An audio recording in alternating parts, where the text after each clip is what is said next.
कैसे हैं आप सब। आप सभी का आपके अपने YouTube channel sociology with Sangeeta में मैं संगीता स्वागत करती हूं।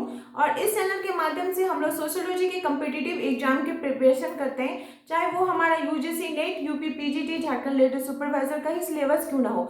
अभी जो हमारे क्लासेस चल रहे हैं इसके अंतर्गत हम लोग झारखंड लेटेस्ट सुपरवाइजर का सोशियोलॉजी का सिलेबस को कवर कर रहे हैं। आज का जो हमारा टॉपिक है ये यूनिट 3 में हम लोगों को व्यक्ति एवं समाज के अंतर्गत सामाजिक अंतःक्रिया, सहयोग, भूमिका परिस्थिति, समाजीकरण, भूमिका संघर्ष, इन सभी चीजों के बारे में देखना होगा।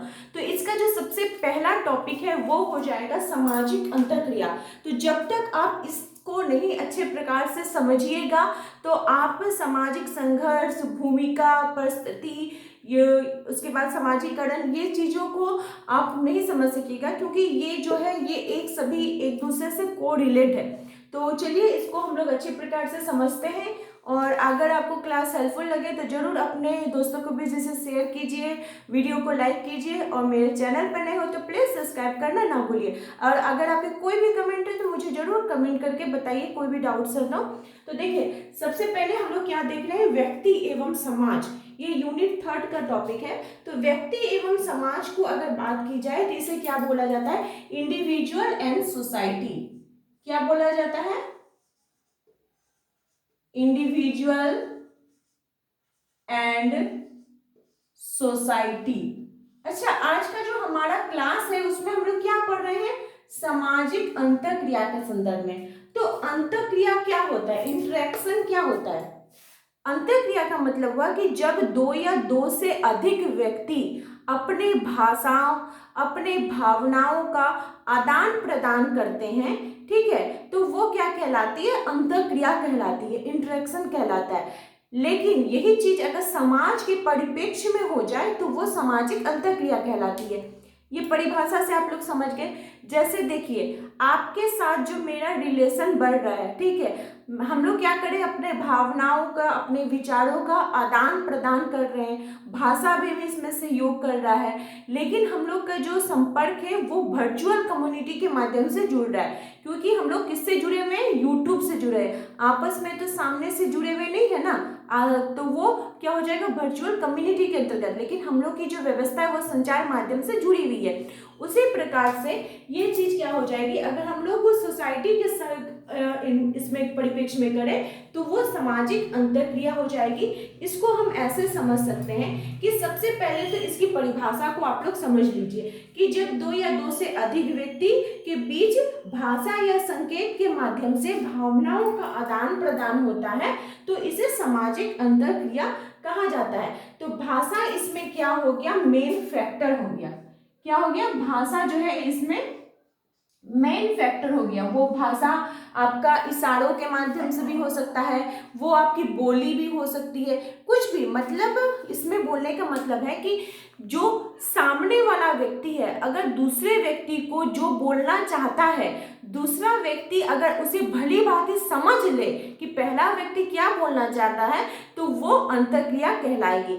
ऐसा नहीं है कि देखिएगा कि कभी कभी आप अगर कोई दुकान में जाते हैं तो अगर आप मुंह से भी नहीं बोलते, इशारा करके दिखा देते कि हाँ मुझे वो चीज लेना है, और दुकानदार भी समझ जाता है कि वो चीज उसको चाहिए, वो आपको दे देता है, तो क्या इसमें तो आपने भाषा का प्रयोग नहीं किया, आपने सिर्फ अपने इशारों के माध्यम से दूसरे व्यक्ति को समझा दिया कि मुझे ये चीज की जरूरत है, और वो भी समझ लिया। लेकिन अगर आप उसको समझाने में सफल नहीं होंगे तो फिर वो अंतःक्रिया नहीं कहलाएगी। ठीक है, एक दूसरे का समझना भी जरूरी है, चाहे आप भाषा के माध्यम से करें या इशारों के माध्यम से करें, जब वे एक दूसरे से जुड़ेंगे, समझेंगे तो वो अंतःक्रिया कहलाएगी। तो सामाजिक अंतःक्रिया को दो भागों में बांटा गया है। कितने भागों में बांटा गया है, दो भागों में बांटा गया है। अगर समाजशास्त्रियों के संदर्भ में बोले तो डॉसन एंड गेटिस महोदय ने भी यही बोला है कि सामाजिक अंतःक्रिया एक प्रक्रिया है जिसके द्वारा मनुष्य एक दूसरे के मस्तिष्क में प्रविष्ट हो जाते हैं। ठीक है, एक मतलब प्रक्रिया है कि दूसरा व्यक्ति को अगर नहीं भी कुछ बोला जाए, अगर वो उस इशारे को भी समझ ले, यानी उसके मस्तिष्क में वो प्रविष्ट कर जा रहा है, घुस जा रहा है, तभी तो वो समझ रहा है ना, तो वो सामाजिक अंतःक्रिया कहलाएगी। अब है कि सामाजिक अंतःक्रिया कितने प्रकार के होते हैं। तो सामाजिक अंतःक्रिया जो है ये दो प्रकार के होते हैं, दो प्रकार के माध्यम से हम लोग जुड़ते हैं। वे दो प्रकार कौन कौन से हैं आप लोग लिख लीजिए। तो सबसे पहला आ जाएगा यहाँ पे प्रत्यक्ष सामाजिक संपर्क। क्या आ जाएगा? सामाजिक संपर्क। ठीक है। दूसरा हो जाएगा संचार।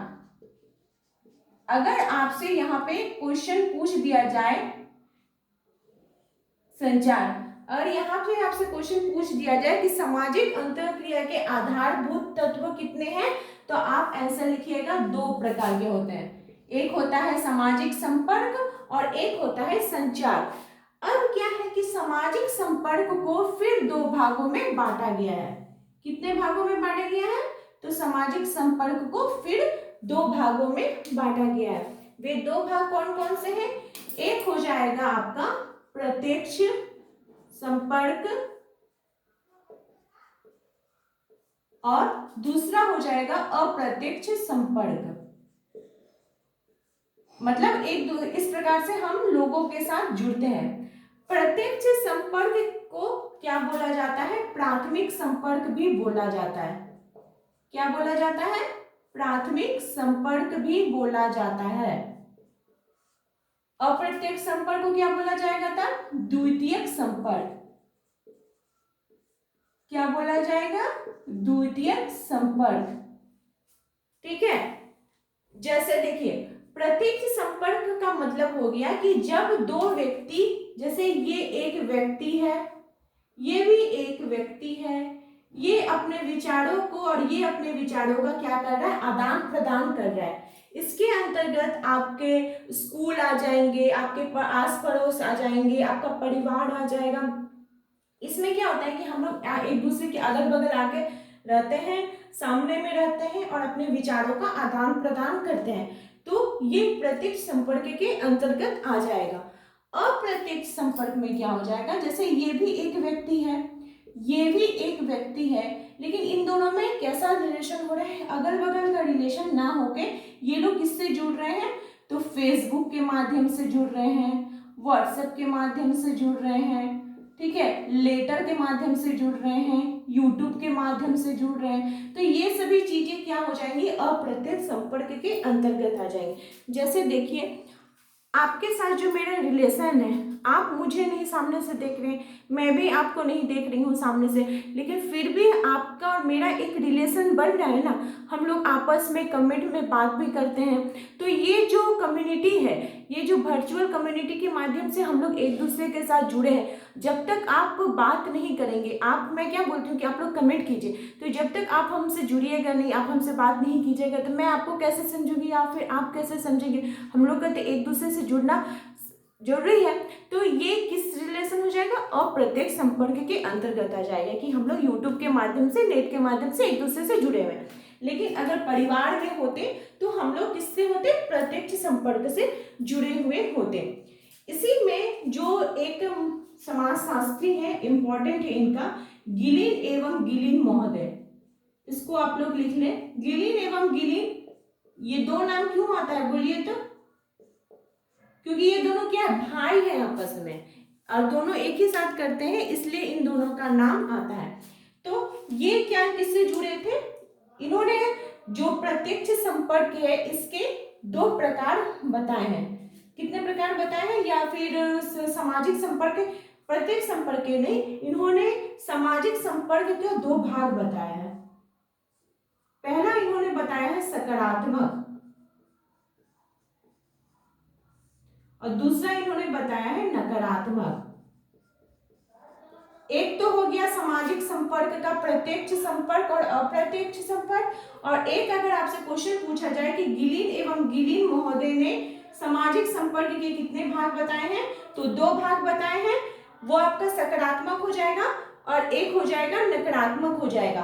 कैसे हो जाएगा इसको हम लोग देखिए यहाँ पे समझते हैं कि जैसे देखिए यहाँ पे मैंने आपको बताया ना कि जब दो व्यक्ति आपस में कनेक्टेड होते हैं, जैसे ये एक व्यक्ति हो गया और ये भी एक व्यक्ति हो गया, ये जब अपने विचारों का, अपनी भावनाओं का आदान प्रदान कर रहा है, ठीक है, तो वो क्या हो जाएगा, सकारात्मक इसके अंतर्गत सामाजिक संपर्क के अंतर्गत आ जाएगा कि अच्छा ठीक है, स्कूल में गया तो टीचर ने स्टूडेंट को पढ़ाया, जो स्टूडेंट्स है वो भी टीचर से कुछ सीखे, तो इससे क्या हुआ, दोनों का अपना फुलफिल हो गया, दोनों की जो डिमांडेड थी, दोनों की जो आवश्यकताएं थी वो पूरी हो गई। जैसे कोचिंग में हम लोग क्या होता है, कोचिंग में पढ़ाया जाता है, आप यूट्यूब से जुड़ रहे हैं तो यूट्यूब में आपको पढ़ाया जाएगा, किसी भी क्षेत्र में लीजिएगा जहाँ पे दोनों चीज अच्छी हो, जिसमें सहयोग की भावना हो, सात्मीकरण की भावना हो, पर संस्कृति गहन हो, तो वो सकारात्मक के अंतर्गत आ जाएगी।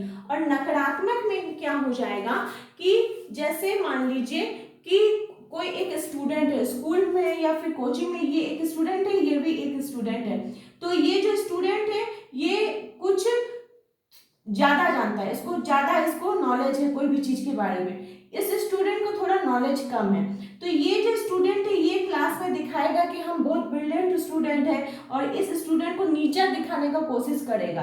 तो ये जो स्टूडेंट है देखेगा कि यार ये तो हमको नीचा बार बार दिखा रहा है, क्लास में मेरी बेइज्जती कर दे रहा है, तो ये सोचेगा अच्छा ठीक हम इतना मेहनत करेंगे कि हम क्लास में टॉप आ जाएंगे। तो इसके अंतर्गत जो भावना है, जहाँ पर सकारात्मक में भावनाएं आ जा रही थी, सहयोग, सात्मीकरण, क्या सकारात्मक में क्या भावना आ रही थी, सहयोग, सात्मीकरण, उसके बाद आपका पर संस्कृति ग्रहण आ रहा था, सहयोग की ये सब हो जाएगा। वही आपका नकारात्मक के अंतर्गत, नकारात्मक सामाजिक संपर्क के अंतर्गत आपका आ जाएगा प्रतिस्पर्धा, कंपटीशन आ जाएगा, संघर्ष हो जाएगा, तो ये सब इसके विशेषताएं हो जाएंगी।